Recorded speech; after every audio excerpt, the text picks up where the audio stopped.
What's going on, guys? Today I'm going to show you how to use the Mavic 2 light as a photography light in the video coming up. One of DJI Mavic 2's best features is the fact that on the bottom of both the Pro and the Zoom, there's two LED lights. They call these auxiliary lights. This auxiliary light will go on automatically when it's dark outside and the drone is trying to land or take off.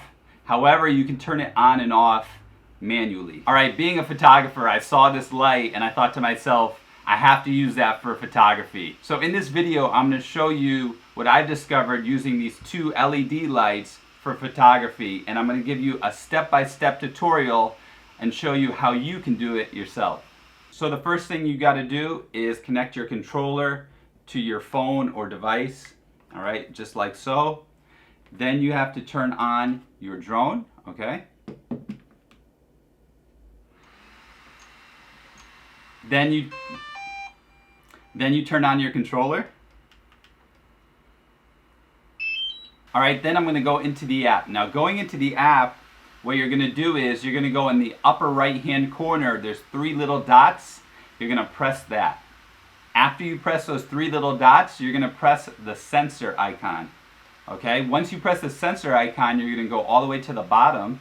After you scroll down, you're going to see something that says bottom auxiliary lighting. Now you're going to press that. It's going to be on auto by factory default, so then you just change it to on or off. Okay, so since it's on auto now and it's really bright out, it's not going to turn on. So I'm going to have to turn it on manually. So it's just on, and when I do, you can see it right there. And then if you want to turn it off, you just click on it again and you just press off, and then it's off. Alright guys, there's a few things you're going to need besides the drone and the controller. So let's make a checklist. The first thing we're going to need is a DSLR camera. Now I recommend a full frame camera because you're going to have a bigger sensor which will give you a lot more information and better resolution, especially in low light. Since all our shooting is going to be done at nighttime, I recommend a full frame sensor. So I use my Nikon D700 because it has a full frame. And even though it's an old camera, it still has great resolution in low light. Now, which lens do you choose to use with your camera? I recommend using a wide angle lens. So I have a 24 to 70 millimeter lens, and I shot primarily between 24 millimeters and 28 millimeters. So you want something that can go pretty wide. Now, wide angle means anywhere between about 20 millimeters to 28 millimeters, okay? Any more zoomed in than 28 millimeters is going to be too zoomed in, and anything wider than 20 millimeters is going to have too much distortion. So between 20 to 28 is my recommendation for you. Between like 24 to 28 is ideal. Another reason we want a wide angle lens is because we want to get the drone in the shot, because that's part of the effect. Yes, we could take a photo with just using the drone as a light, but to show the drone in the photo makes it a lot more interesting. One thing to note, I recommend using a lens with a fixed focal length. So that means an aperture or an f-stop that doesn't change as you zoom in or zoom out. So I have a 24 to 70 f2.8. I recommend any lens with a 1.4 to 2.8 aperture.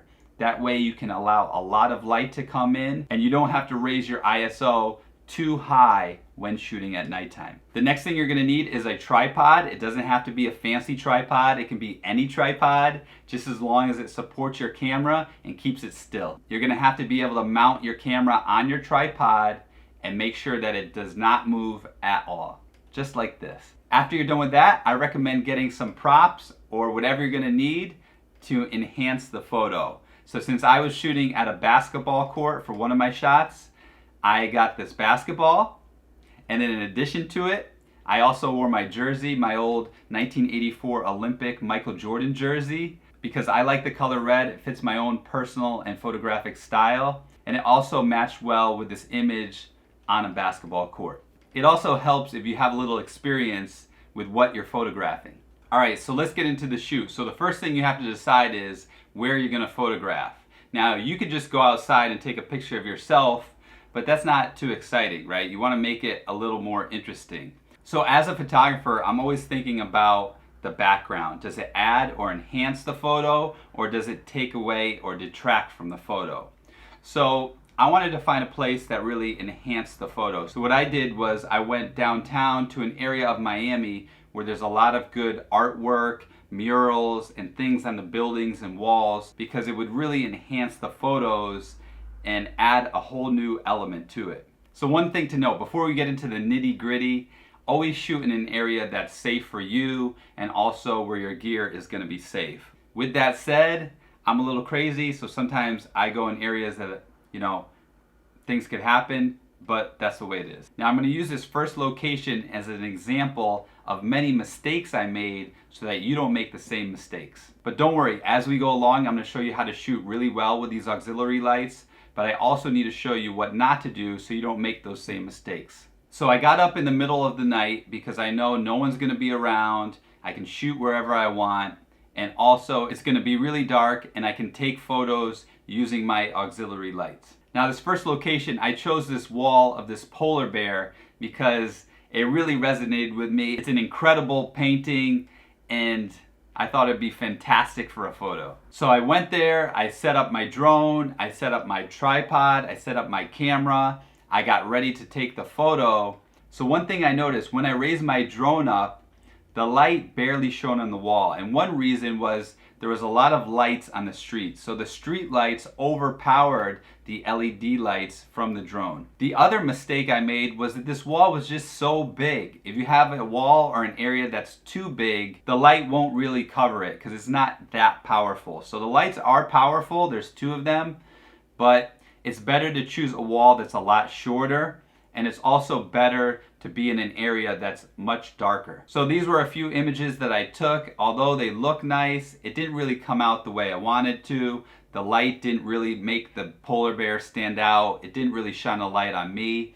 So what I needed to do is find a different location. So then I found another spot that I really like, this Bob Marley mural. One thing I noticed, if I kept shooting and the sun started rising, the sun would overpower the LED light. So you have to make sure that you shoot at nighttime. So I did most of my shooting between 4 a.m. and 5 a.m. because I know it would be completely dark during this time. A big improvement for the second location was the fact that this wall was a lot shorter. So that meant that I could light up Bob Marley right here and I could light up his entire face, and at the same time I would still be lit up. So when shooting with this drone, you want to make sure that you not only shoot the background, but you shoot yourself, because when I'm in the image, it gives it a lot of perspective. So you can tell that this is a huge mural compared to how tall I am next to it. Remember, you have to use a wide angle lens. So I usually shot around 24 to 28 millimeters so that I could get wide enough to have both myself,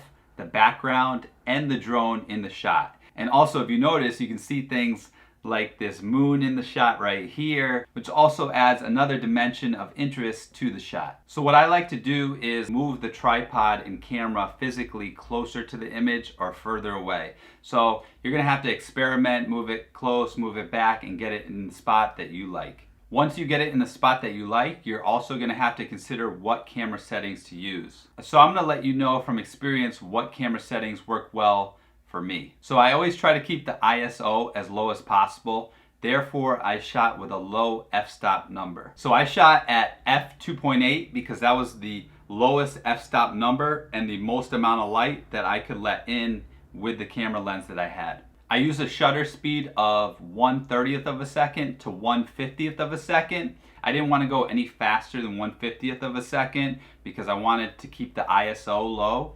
Now the ISO that I used was anywhere from 2000 to 3200. And then the last little technique that I used, I would look through the viewfinder, I would frame up the shot, I would get the focus right. After I would get the focus, I would use autofocus to get the focus right. I would put the point on the wall or right next to the wall where I would be standing. Once the focus was good, then I would put the focus on manual focus. That way the focus wouldn't change. Then I set the camera to timer mode and press the button for about 10 seconds. This would give me enough time to press the shutter and then run in front of the camera next to the wall, get my position of posing, and the photo would be taken. And then lastly, I would position my drone in a position where I liked it. Now I wanted to get it as low as possible, but I also needed to keep it high enough that it would light up all of Bob Marley's face and head. If I went too low, Bob Marley wouldn't be lit up, but if I went too high, I wouldn't be lit up. So I had to experiment with that.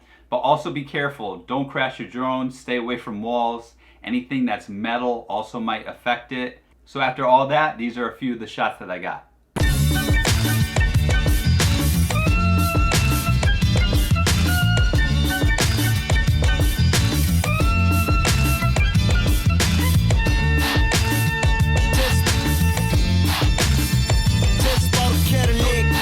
So if you're the adventurous type or you want to step up your production value, you can also add a second drone. So I use my Phantom 4 Pro, which has a 1-inch sensor.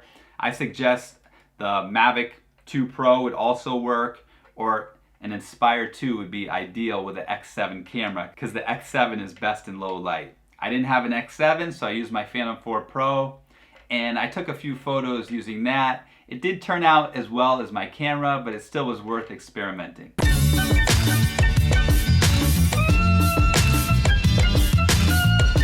Now my last location, I wanted to do something totally different. I didn't want to use a background. I wanted to use something that stood out away from the background so that just myself or just one particular thing would stand out. Since I love sports and I love basketball, I thought, why not go to a basketball court? Now I like this particular court because there was nothing behind the backboard and the hoop. So I could take a picture using this light, and the only thing that would be lit up was the backboard, hoop, and myself. So those were the three elements that I wanted to be lit up. So because this hoop was not close to anything else, it really stood out. If I had something in the background, a wall right behind the hoop, it wouldn't have been the same type of effect. So as you can see, only the backboard and the hoop were lit up. I was lit up. I tried different poses. This was the one that I liked the most. One of the challenges I faced was having the drone stay in one place.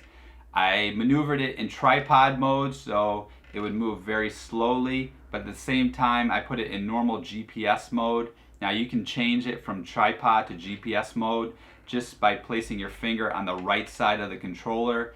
It has a P, a T, and an S. That stands for P is GPS mode, T is tripod, and S is sport mode. So I mainly use tripod mode because it moved the drone really slow and I could position it in the right spot that I wanted. I wanted it to get right above the hoop so that the shadow of the hoop and the net could be seen right in the center of the shot. When shooting a basketball hoop or anything made of metal, be very careful because it can mess with the drone's compass. So anything with metal, you have to be careful to not damage the drone. I know the drone has sensors, but at the same time, it's good to be very cautious so you don't injure yourself or the drone. So these were a few other shots that I liked from the basketball shoot.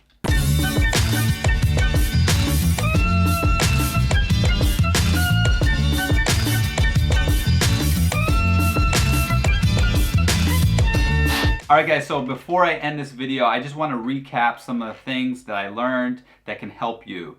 So, number one, get a good tripod that keeps your camera still. Second, make sure you shoot at nighttime when it's completely dark. You don't want any other lights around, such as street lights, or if the moon is really bright, or anything that's really bright outside is going to detract from the image, because you want the light coming from these auxiliary lights to be the focal point of your image. Next thing is to choose a good background or no background at all. So you could use a wall, a mural, or something like this, or you could use a basketball hoop or something that is really far away from the wall, so only yourself or that one object is lit up. And make sure it's not too high. Remember, any wall or anything, if it's too high, you're not going to be able to cover and light up the entire wall. So make sure you find a wall that's, I would say, about 15 feet or lower. This is ideal. And lastly, make sure you, your drone, and your equipment are all safe, and have fun with it. Alright guys, I'd love to hear the way you use these auxiliary lights for your photography. So don't forget to add a comment below. If you haven't done so, press that like button. And if you're not already, please subscribe to my channel and press that bell notification so you get more videos, tutorials, tips about DJI drones and the Mavic 2 drones. I also have many more ideas for how to use these lights for creative photography. So if you want me to make more videos like this, please let me know in the comments below. All right guys, we started with a simple hello and we ended with a complicated goodbye.